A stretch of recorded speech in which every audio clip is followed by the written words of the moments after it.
What's going on, guys? I'm happy that you're here with me so you could keep it real with the cowboy. And if you want to see authentic and listen to legit opinions and I guess I have to say, um, hmm, educated guesses, then you found the right place. If you're not trying to be somewhere where somebody's just reading a script in front of them and just giving you their unauthentic opinions and views, then guys, I'm the guy you want to come to. And with that being said, this video is gonna be epic. Cause I'm a cowboy. Oh man. And now your mama knows.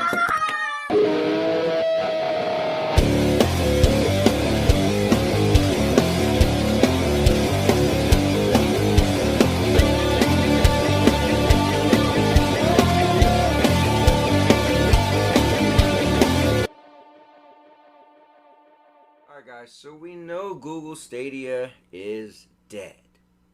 But the question is, what do the Stadians do now that Google Stadia is dead?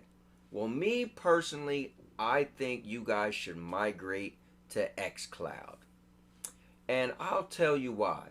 But before I get to why you should go to xCloud, we got to rule out the other competition.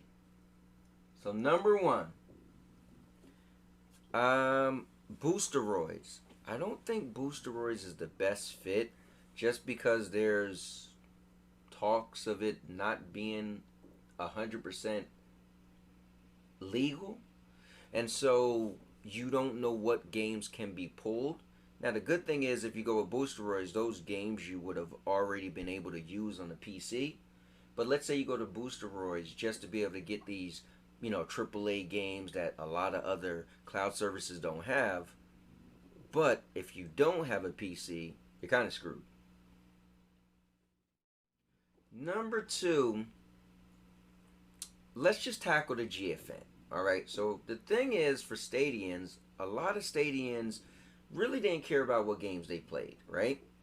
But one of the things they always made clear was Stadia for them was more of a budget platform.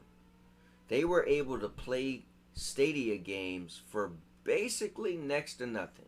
So it was $9.99 for them to have Stadia Pro, and if they bought a game, they could keep it forever, or they could play free-to-play games or trials for $0. The problem with GFN is it's costly. So if you want to get in the top tier, that's $200 a year or $20 a month. And that's just to play the service. That comes with no games. And then, if you do the free tier, well, right now I hear the wait times are really long because there's so many people trying to find something to play for free. So that almost disqualifies GFN right there because of the cost. Number 3 on the list, let's just go to Luna. So Luna, personally, I think the price is good because it's $9.99, or if you had it before, your grandfathered in for $5.99, right? Can't beat it. And it has a kind of Netflix type of thing, right? Where it's just a bunch of games on a subscription service, and every now and then they leave, but every now and then they bring new ones in. And if you got Amazon Prime, then you get about 5 or 6 games a month, and you don't have to pay anything extra. So that's pretty cool. But the issue with Luna, which is pretty big, is they lack online multiplayer support. And that's going to be an issue because the Stadia community love to play games with each other. And with Luna, not so much. One of the benefits of Luna is you can do direct streaming to Twitch. But if you were a Stadian and you did content creation and you had a YouTube channel, then that's kind of ugh. But we're still here to talk about the games. So at the end of the day, I think you guys figure that no online multiplayer is not cool. Now they do have Ubisoft Plus, and some of those games are compatible with online multiplayer. But for your regular base games, that's $9.99 or $5.99. You want to play with your friends, and you don't want to do just couch co-op because what if it's a big multiplayer game? you're going to be out of luck. Let's go to number 4, which is PlayStation Plus Premium. And honestly, it's probably the worst of the bunch, simply because you have to download an app to your PC, and they have no mobile support. So let's say your PC can't handle downloading that app, and because with Stadia you just ran it on a browser. So then you're kind of screwed if you got to download the app. Then the lack of mobile support is just not cool. A lot of Stadians was able to play games anywhere they want. Not to mention, you can't play PlayStation Plus Premium on a TV. So that sucks right there as well. But they do have a super large library of games, probably the largest library of all the games. But just not being able to have it as smooth as Stadia isn't good. Plus they have no search bar. Like, Stadia got raked through the coals for no search bar. And come on, dude, it's 2022 and it's almost over. Going into 2023, you got no search bar?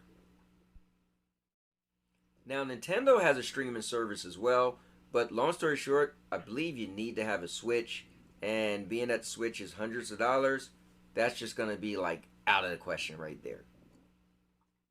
So guys, that pretty much comes to xCloud. Now, here's the reason why I think xCloud is a good substitution for Stadia.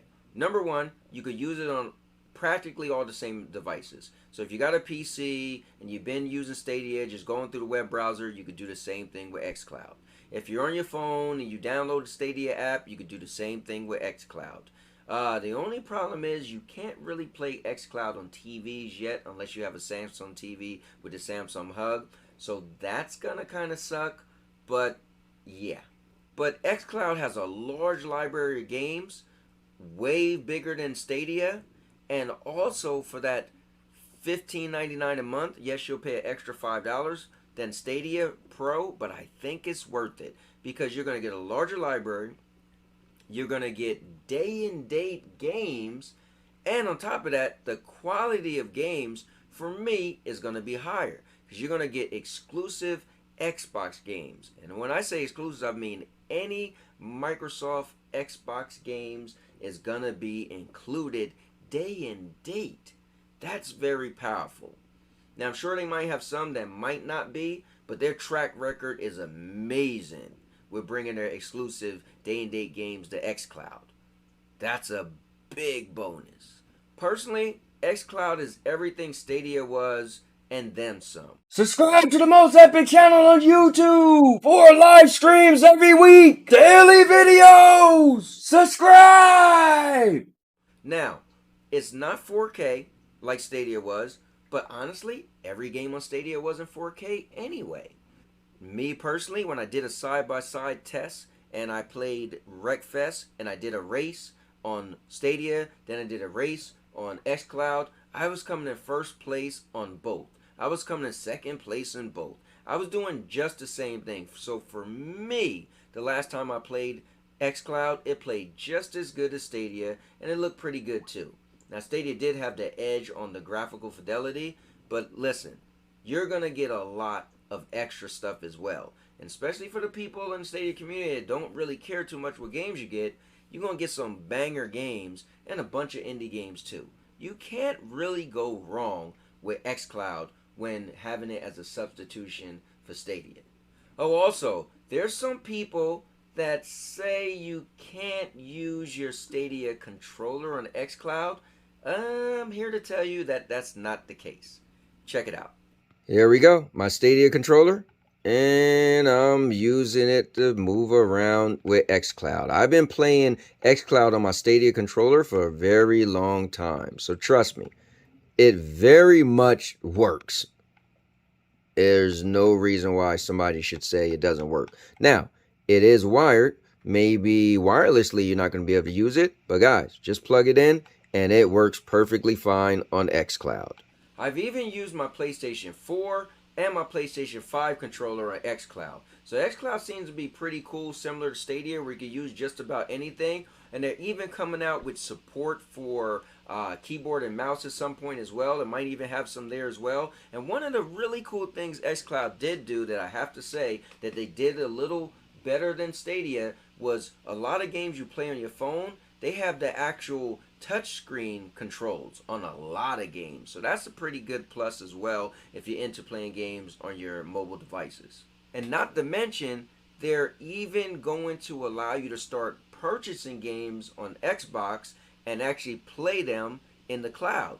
So think about it. You could have a true substitute to Stadia because let's say you don't have a Xbox console. I don't have an Xbox console, but I'm still able to play all the Xbox games via xCloud. So when they open up that support, guess what? I could just buy that game digitally by going online, and then bam, it's in my library, and then I could play it on xCloud. So honestly, guys, I personally give the thumbs up for you guys. If you're thinking about playing something else, I would say go to xCloud. I know there's a lot of Stadians running around and you guys have no clue what to do next. Guys, check out xCloud. And they always have that dollar deal. Like my xCloud that I'm using right now was $1 for 3 months. You can't go wrong. So check it out, see what you think, and hopefully you find yourself a new place to get some games. Alright guys, with that said, just know that you could catch me 4 days out of the week live. I do 4 live streams Monday, Tuesday, Wednesday, Thursday, and you guys could come catch me. You could ask me anything. I allow anybody to click a link and jump right into the panel and be a part of the show. Guys, it's the most interactive channel, and I do daily videos as well. So with that being said, and now your mom knows. And now your mama knows.